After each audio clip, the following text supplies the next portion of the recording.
ते उपस्थित माढा लोक मतदारसंघाचे आपले लोकप्रिय उमेदवार रमेशदादा बारसकर, तसेच वंचित बहुजन आघाडीचे राज्य कार्यकारिणीचे सदस्य डॉक्टर सोमनाथ साळुंके आणि इतर मंचावरती सर्व मान्यवर वंचित बहुजन आघाडीचे पदाधिकारी आणि इथे उपस्थित तमाम वडीलधारी मंडळी, माझे युवक बांधव आणि या चळवळीतील माझ्या तमाम साथीदार, तुम्हा सर्वांना माझा जय जिजाऊ, जय शिवराय, जय ज्योती, जय क्रांती, जय मल्हार, जय लहुजी, अस्सलाम वालेकुम आणि जय भीम.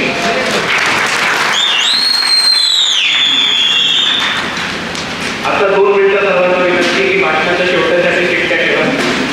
भाषणामध्ये चिठ्ठ्या मारा, चिठ्ठ्या मारायच्या तिथे कट्ट्यावर आपण जरा आज युवकांसाठी आणि बहुजनांसाठी परिस्थिती काय सुरू आहे ती आपण समजून घेऊया. बहुजन वर्गाचा जो युवक होता त्याला एक खास करून आकांक्षा होत्या, महत्वाकांक्षा होत्या. त्यांना पुढे आयुष्यात तरक्की करायची होती, विकास घडवायचा होता. पण टप्प्याटप्प्यावरती आपल्याला दिसत आले की आपल्या विकासासाठी जी दरवाजे होते, रस्ते होते, ते कोणत्या पद्धतीने इकडचे सत्ताधारी बंद करत आहेत ते आपण जरा समजून घेतलेलं आज गरजेचं आहे. सर्वात पहिली गोष्ट आपण जर समजली तर आपल्या गावाखेड्यातल्या, छोट्या शहरांमधल्या, तालुक्याच्या ठिकाणातल्या जितके पण बहुजन युवक होते ते ग्रामपंचायतीच्या शाळांमध्ये शिकत होते, जिल्हा परिषदेच्या शाळांमध्ये शिकत होते किंवा महानगरपालिकेच्या, नगरपालिकेच्या शाळांमध्ये शिकत होते. त्याच्यावरून आपल्याला एक गोष्ट अशी होताना दिसते की आज शिक्षणाचा दरवाजा हा बहुजनांसाठी बंद करण्यात येतोय. कारण आपल्याला प्रत्येक ठिकाणी दिसतंय की सरकारच्या शाळा या बंद करून खाजगीकरण सुरुवात करायला यायची. जिल्हा परिषदेच्या शाळा बंद पडतात, ग्रामपंचायतीच्या शाळा बंद पडतात.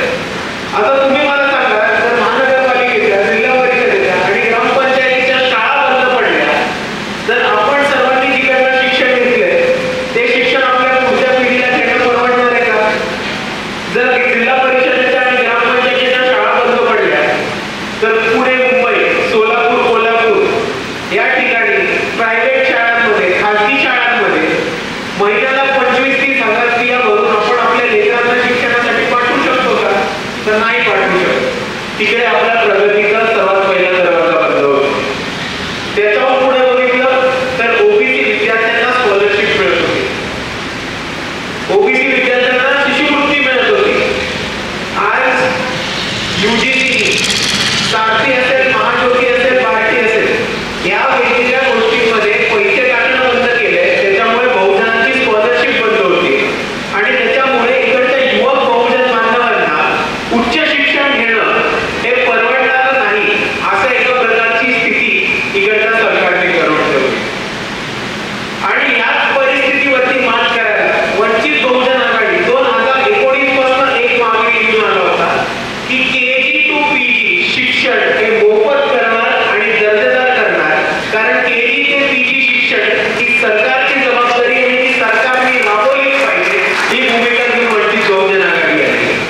आणि त्याच पद्धतीने जर आपण वंचित बहुजन आघाडीचा जाहीरनामा सुद्धा बघितला असेल 2024चा, तर बहुजन आणि अनुसूचित जातीतून येणाऱ्या तमाम युवक वर्गांना, तमाम विद्यार्थ्यांना स्कॉलरशिप आणि शिष्यवृत्ती हे केंद्र सरकारकडून खेचून आणण्याचं काम वंचितचे खासदार आणि उमेदवार करतील याची शाश्वती मी तुम्हाला सर्वात पहिले देतो.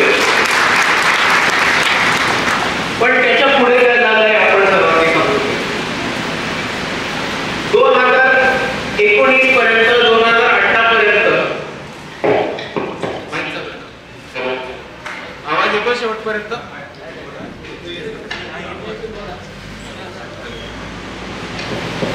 Hello hello. 2018 पर्यंत, 2019 पर्यंत आपल्या खेडेगावातली किंवा ग्रामीण भागातली पोरं जी होती ती शिक्षण घेत होती आणि उच्च शिक्षणासाठी किंवा नोकरीसाठी शहरांमध्ये जात होती.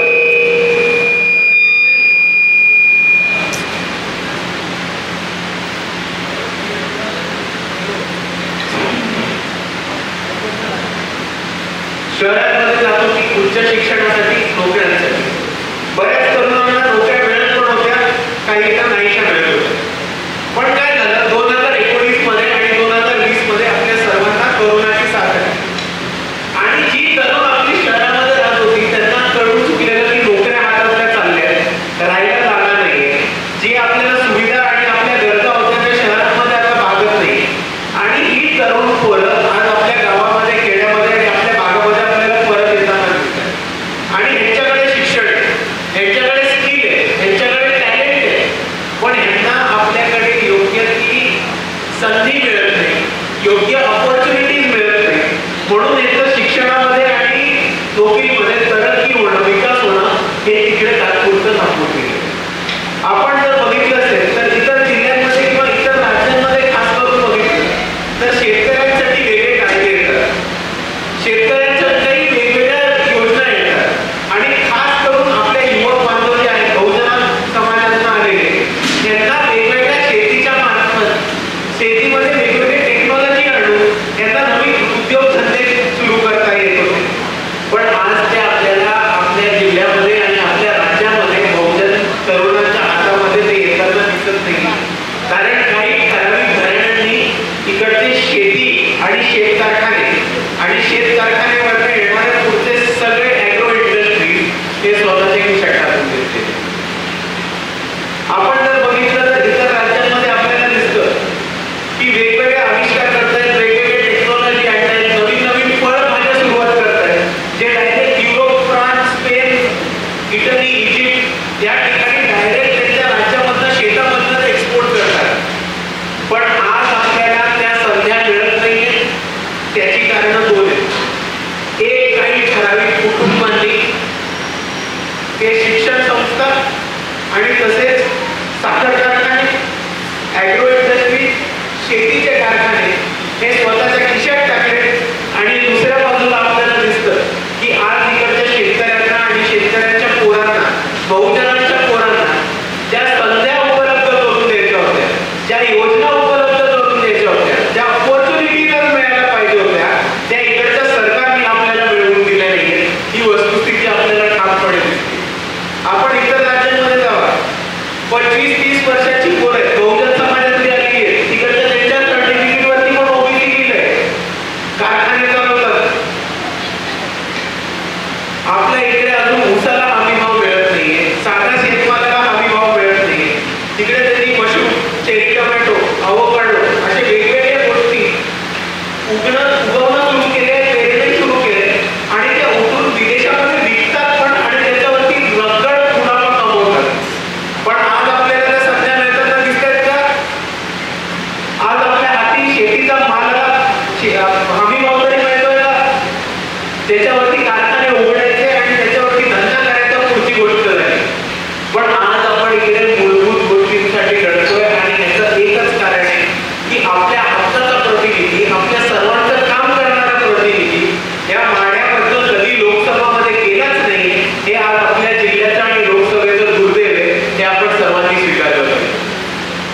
आपण समजून घ्या 20 लाख जनसंख्या आहे इकडे माडा मतदारसंघामध्ये, 20 लाख. या 20 लाखापैकी 14 लाख ते आपण सर्व बहुजन होतो. पण इकडचा एकही प्रस्थापित पक्ष बहुजनांना संध्या देतो का? एकदाही बहुजनांना खासदार म्हणून निवडून आणले का?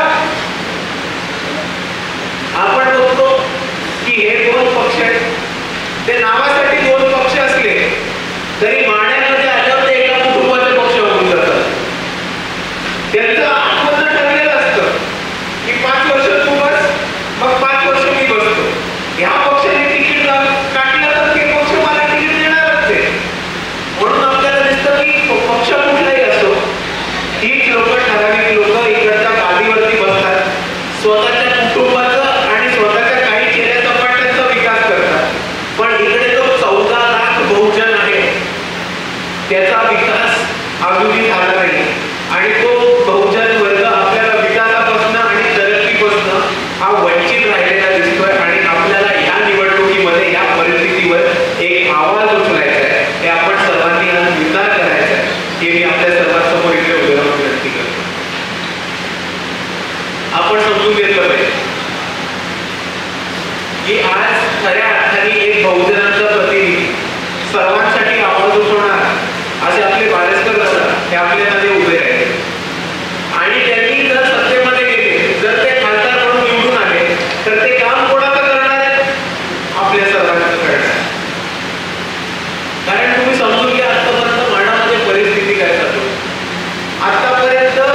1990च्या काळामध्ये राष्ट्रवादी पक्ष सुरुवात झाला. पश्चिम महाराष्ट्रामध्ये सगळे निजामी मराठी आपल्याला राष्ट्रवादीमध्ये जाताना दिसले. मग यांनी काँग्रेस सोडून राष्ट्रवादीमध्ये गेले. मग 2014 मध्ये मोदी लाट आली, भाजपची सत्ता आली. मग हीच लोक पळत भाजपमध्ये गेले आणि आता तुम्हाला दिसते की भाजपची जरा हवा थंड पडली आहे, म्हणून हीच लोक परत तुम्हाला राष्ट्रवादीमध्ये येऊन तुतारी फुंकताना दिसली.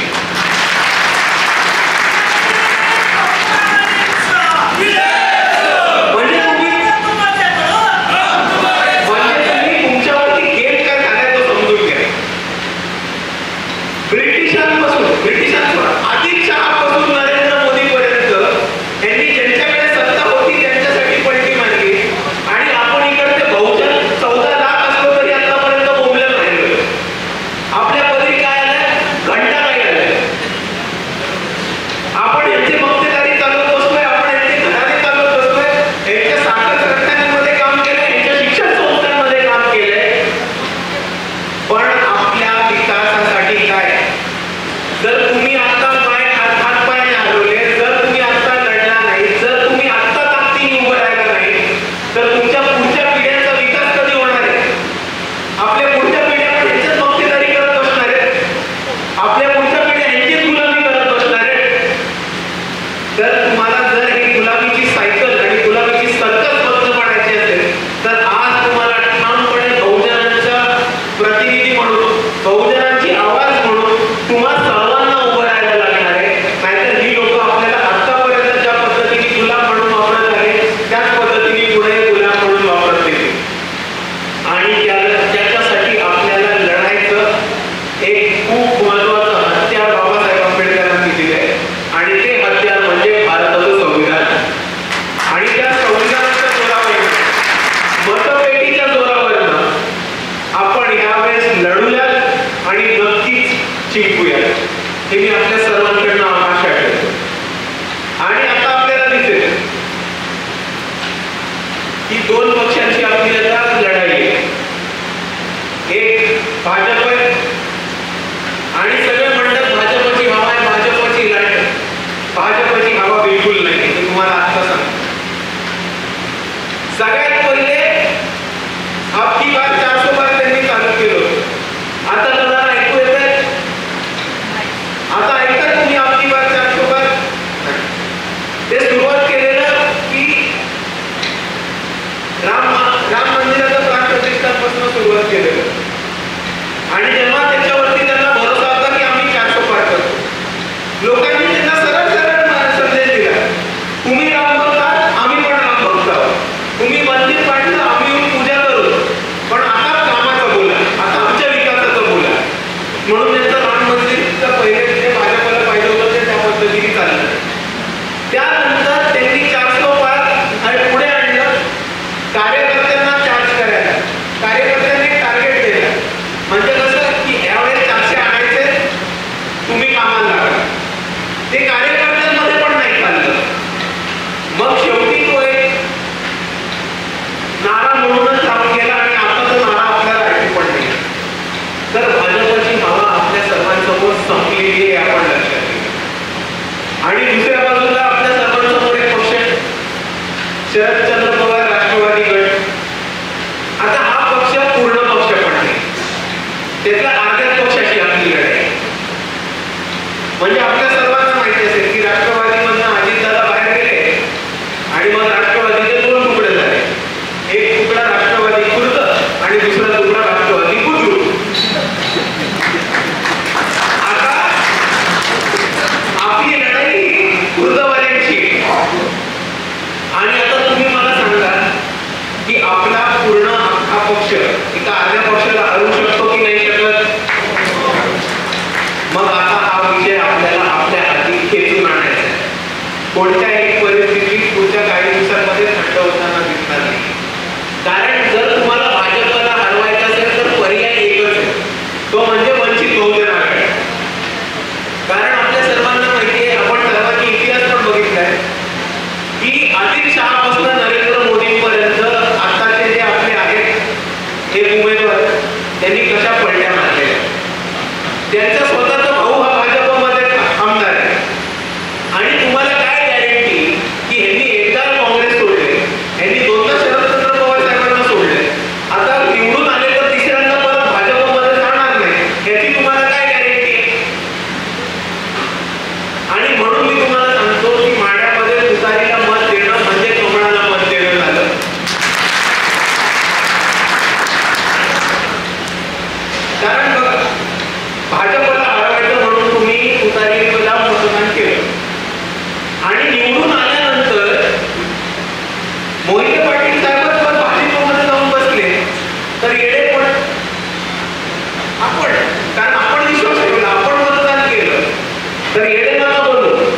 त्यांना पेढे द्या.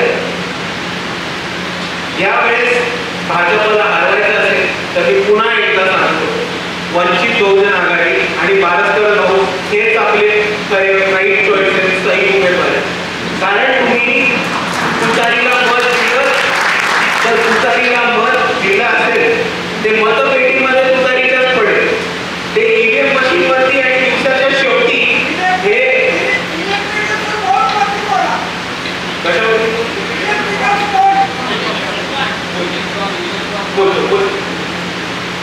तर तुम्ही तुतारीला मत दिलं तरी दिवसाच्या शेवटी ते मत पवार साहेबांच्याच खात्यात जाणार आहे. पण तो माणूस जो आहे तो पवार साहेबांच्याच पक्षात राहणार आहे की नाही याची गॅरंटी नसल्यामुळे मी तुम्हाला परत एकदा विनंती करतो की यंदा आपलं मत द्यायचं आहे ते वंचित बहुजन आघाडीलाच द्यायचं आहे आणि भाजपचा एकदाचा पराभव या माढा लोकसभा मतदारसंघामध्ये करायचा. कारण आपण जी प्रयत्न करतोय तो प्रयत्न सर्वसामान्य बहुजनांना एकत्र घेऊन जायचा. यावेळेस आपले बारस्कर भाऊ उमेदवार आहेत, माळी समाजाचे प्रतिनिधित्व करतात, बहुजनांसाठी आवाज बनलेले. याच्या आधी आपल्याच पक्षाचे एक ज्येष्ठ नेते विजय मोरे साहेब हे धनगर समाजाचे प्रतिनिधित्व करत होते. ते मागच्या वेळेस माढ्यामध्ये उभे राहिले आणि त्याच पद्धतीने जर आपण बघितलं तर ह्या महाराष्ट्रामध्ये जर धनगर, माळी, केळी, कोळी, तांबोळी, चर्मकार, मातल, ढोर, त्याच पद्धतीने घैसाडी, घिसाडी, पारधी, परीट, पाथरवाड, आदिवासी, भिल्ल, गोंड, बंजारा, वंजारी या सर्वांना जर कोण एकत्र घेऊन 18 पगड पोट जातींची आणि तमाम बलुतेदारांची मूठ घेऊन जर कोण सत्तेमध्ये चाललं असेल आणि या वंचितांना त्यांच्या आतापर्यंत सत्तेचा दरवाजा बंद होता तो दरवाजा लाथ मारून म्हणून या वंचितांना सत्तेमध्ये बसवायचं काम कोण करत असेल तर ते फक्त आणि फक्त बाळासाहेब आंबेडकर करतात. आणि अशा परिस्थितीमध्ये आता एका कुटुंबाची मक्तेदारी संपून बहुजनांचं सत्ता स्थापन करणं याचं धोरण तुमच्या हातात आहे आणि तुम्ही पुढचे 2 दिवस ताकदीने प्रचार करा याची मी आपल्या सर्वांकडून अपेक्षा करतो. आपले काका तिकडे म्हटले की 2 मिनिटं इलेक्ट्रॉनिक बोर्डवरती बोला. काकांच्या विनंतीचा नक्की मान करतो. आता सोप्या सांगू का इलेक्ट्रॉनिक बोर्ड काय असतो? आपल्यापैकी किती लोकांना कळेल इलेक्ट्रॉनिक बोर्ड काय? आठवण करून दाखवतोय. फार कमी लोकांना कळेल. मी सोप्या शब्दात सांगतो, तुमची परवानगी असेल तर सांगू. आता आपण सर्वांनी गल्लीतला किंवा गावातला दादा बघितला का? वसुली माहिती असतो. वसुली माहिती बघितलाय? तो काय करतो? दुकानातून दुकानात जातो आणि काय करतो? खिशातली बंदूक काढून कट्ट्यावरती ठेवतो आणि म्हणतो गल्ल्यामध्ये जितकं आहे ते माझ्या खिशात टाक नाहीतर मी गोळ्या घालेल. बरोबर? याच पद्धतीने भाजप काम करते. या देशात जो वसुली आहे त्या वसुलीचं नाव आहे भारतीय जनता पार्टी.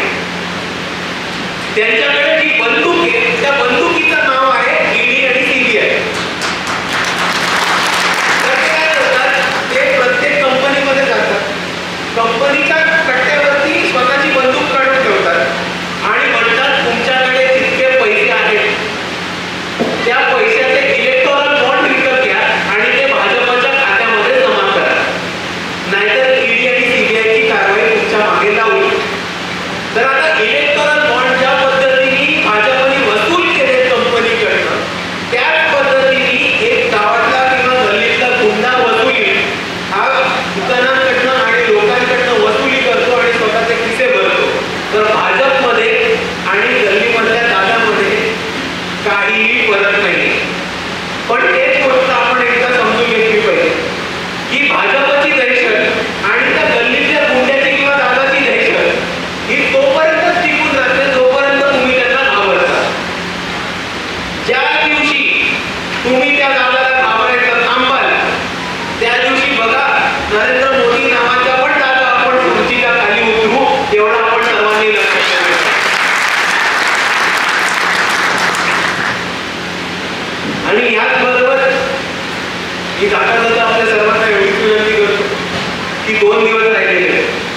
2 दिवस ताकदीने आपण सर्वांनी लढायचंय, जिद्दीने रस्त्यावर उतरायचंय. या दोघांच्या मारामारीमध्ये आपली सीट येण्याचा खूप चांगला चान्स आहे, हे सर्वांनी लक्षात ठेवा. कोणीही निराश व्हायचं नाहीये, कोणीही हातबल व्हायचं नाहीये. त्यांच्याकडे पैसा आहे कारण त्यांनी वर्षोनवर्ष नुसता पैसा कमवलाय, आणि त्यांच्याकडे एवढा पैसा कारण तुमच्याकडे पैसा नाहीये, तुमच्या वाटतं लुटलंय, तर त्यांच्या